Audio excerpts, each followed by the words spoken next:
কল্পনা করুন একটা দেশ যেখানে 40% ভোট দিয়ে মাত্র 10% আসন পাওয়া যায়। এটা কি ন্যায়? না, এটা ফ্যাসিবাদের ছায়া। বাংলাদেশের 2024-এর গণঅভ্যুত্থানের পর যখন স্বৈরাচারের ধুলোধূসর ঝেড়ে ফেলা হয়েছে, তখন বাংলাদেশ জামাত ইসলামী সচেতনতার সাথে বলেছেন পিআর ছাড়া কোনো নির্বাচন নয়। কিন্তু বিএনপি বলছে না, এটা বিপজ্জনক। আজ আমরা খুঁজে বের করব এই পিআর অর্থাৎ প্রপোর্শনাল রিপ্রেজেন্টেশন কি জাদুকরি বুলেট যা ফ্যাসিবাদকে শেষ করতে পারে অথবা নতুন বিভাজনের বীজ বপন করতে পারে। আমি আনোয়ার ইবনে হায়াত, আর আপনারা দেখছেন আনোয়ারস ক্লাইন।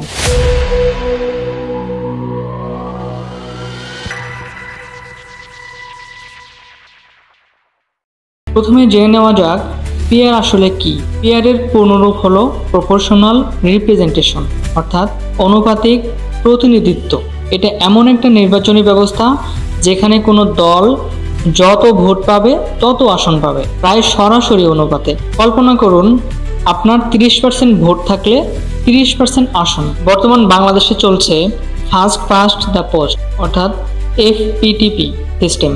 এই সিস্টেমে 40% ভোট দিয়ে একটা দল 90% আসন নিয়ে নিতে পারে। যেমন 2018 সালের নির্বাচনে আওয়ামী লীগ 96% আসন পেয়েছিলেন মাত্র 57% ভোটে। এখন কৌতূহল হচ্ছে এই পিআর কোথা থেকে এলো, কেন এলো, কে বা এই পিআর আবিষ্কার করেছিলেন। চলুন শুরু করি। পিআর এর শিকড় 1900 শতাব্দীর ইউরোপে, যখন গণতন্ত্রের প্রথম সূচনা হয়েছে। 1850-এর দশকে ব্রিটিশ আইনজীবী থমাস হেয়ার প্রথম প্রস্তাব করেন সিঙ্গল ট্রান্সফারেবল ভোট অর্থাৎ STV, একটা পিআর ভিত্তিক সিস্টেম যেখানে ভোটাররা প্রার্থীদের র্যাঙ্ক করে এবং অতিরিক্ত ভোট ট্রান্সফার হয়। কিন্তু এর আবিষ্কারকের কৃতিত্ব যায় থমাস রাইট হিলের কাছে, যিনি 1810-এর দশকে প্রথম ধারণাটি চিন্তা করেন। যদিও প্রকাশ্যে আসে 1857 সালে হেয়ারের বই দ্য ম্যাচিনারি অফ রিপ্রেজেন্টেশনে। এরপর আসে জন স্টুয়ার্ট মিল। এই জন মিল দার্শনিক ও অর্থনীতিবিদ, যিনি 1861 সালে তার বিখ্যাত বই কনসিডারেশনস অন রিপ্রেজেন্টেটিভ গভর্নমেন্ট, এই বইয়ে এটাকে চ্যাম্পিয়ন করেন। জন মিল বলেছিলেন FPTP সিস্টেমে সংখ্যালঘু হারিয়ে যায়, পিআর তাদের কণ্ঠ দেয়। কেন এলো এই পিআর? কারণ 1800 থেকে 1900 শতাব্দীতে ইউরোপের নির্বাচনগুলোতে বড় দলগুলো ছোট দলকে মুছে দিত।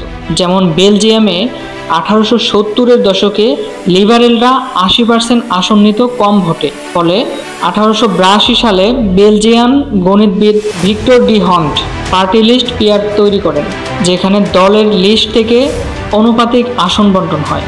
আজ বিশ্বে 80-টিরও বেশি দেশে পিআর চালু।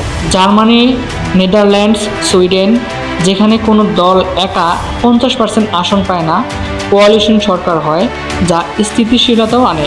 পরিসংখ্যান বলছে পিআর এর দেশে সংখ্যালঘু প্রতিনিধিত্ব 30% বাড়ে এবং দুর্নীতি 25% কম। কিন্তু এখন প্রশ্ন হলো, বাংলাদেশে এটা কেন জরুরি? 2024-এর জুলাই অভ্যুত্থানের পর যখন শেখ হাসিনা স্বৈরাচারী শাসন উড়ে যায়, তখন নির্বাচনী সংস্কারের দাবি উঠেছে। জামাত ইসলামী, হেফাজতে ইসলাম সহ 7টি ইসলামপন্থী দল 2025-এর ফেব্রুয়ারি নির্বাচনের আগে পিআর দাবি করে রাস্তায় নামার ঘোষণা দিয়েছে। কারণ FPTP-তে ফ্যাসিবাদের পথ খোলে, একটা দল সব নিয়ে নেয়। অধিকাংশ দল, আওয়ামী লীগের অবশিষ্টাংশ, লিফট, ন্যাশনালিস্ট পার্টি একমত যে পিআর ফ্যাসিবাদ মুক্ত করবে, কারণ এতে কোনো দল একা সংখ্যাগরিষ্ঠতা পাবে না। কিন্তু বিএনপি কঠোরভাবে বিরোধী। তাদের standing committee member Salahuddin Ahmed বলেছেন পিআর সংসদে অস্থিরতা আনবে, কোয়ালিশন যুদ্ধ হবে। এখন প্রশ্ন হলো, পিআর কার্যকর হলে কি আসলেই ফ্যাসিবাদ মুক্ত বাংলাদেশ হবে? যদি এক কথায় উত্তর দেই তাহলে হ্যাঁ, কিন্তু শর্ত আছে। ইতিহাস বলছে দক্ষিণ আফ্রিকার 1994 সালে পিআর চালু হলে এনসিপি এর মতো সংখ্যালঘু দল প্রতিনিধিত্ব পেয়ে অ্যাপারথাইডের অবসান ঘটিয়েছে। ভোটের 26% দিয়ে 26% আসন পেয়েছে। নিউজিল্যান্ডে 1996 সালে পিআর এর দুর্নীতি কমেছে 40%, কারণ কোনো দল একা শাসন করতে পারে না। কিন্তু এই পদ্ধতিতে কিছু ঝুঁকিও রয়েছে। যেমন এই পদ্ধতিতে অস্থিরতা সৃষ্টি হতেও পারে। যেমন ইতালিতে পিয়ার পদ্ধতিতে 1948 থেকে 47টা সরকার করেছে 75 বছরে। তাই বাংলাদেশের জন্য হাইব্রিড মডেল দরকার, অর্ধেক এফটিপি অর্ধেক পিয়ার, যেমন জার্মানিতে, যা স্থিতিশীলতা রক্ষা করে। আরও একটি বিষয় হলো, যদি শুধু এই পদ্ধতি নিয়ে আসা হয় এতে যে ফ্যাসিবাদ মুক্ত হবে বিষয়টা এমন না। ফ্যাসিবাদের মুক্তি তখনই হবে যখন রাজনীতিবিদরা কোয়ালিশন শিখবে। পিয়ার শুধু একটা সিস্টেম নয়, এটা গণতন্ত্রের অস্ত্র, যা 1850 সালে থমাস হেয়ারের চিন্তা থেকে উঠে এসেছে এবং জন মিলের সমর্থনে বিশ্ব জয় করেছে। বাংলাদেশ জামাত ইসলামের দাবি, যদি পিয়ার পদ্ধতি কার্যকর করা যায় তাহলে ফ্যাসিবাদের অবসান ঘটবে।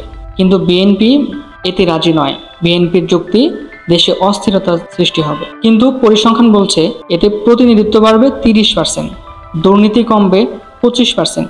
কিন্তু সাফল্যের চাবি কোয়ালিশনের শৃঙ্খলা ফিরিয়ে আনতে পারে এবং রাজনীতিবিদদের কোয়ালিশন শিখতে হবে। এই আলোচনা থেকে আমরা শিখলাম ফ্যাসিবাদের মূল শুধু নেতা না। পিয়ার যদি আসে তাহলে গণতন্ত্র সত্যিকারের হবে যদি আমরা বিভাজন ভুলে একত্রিত হই। এটা শিক্ষা নয়, চ্যালেঞ্জ, আমাদের দেশকে রক্ষা করার চ্যালেঞ্জ। আপনার মতে পিয়ার বাংলাদেশের ফ্যাসিবাদ শেষ করবে না নতুন বিভাজন আনবে? কমেন্টে জানাতে ভুলবেন না।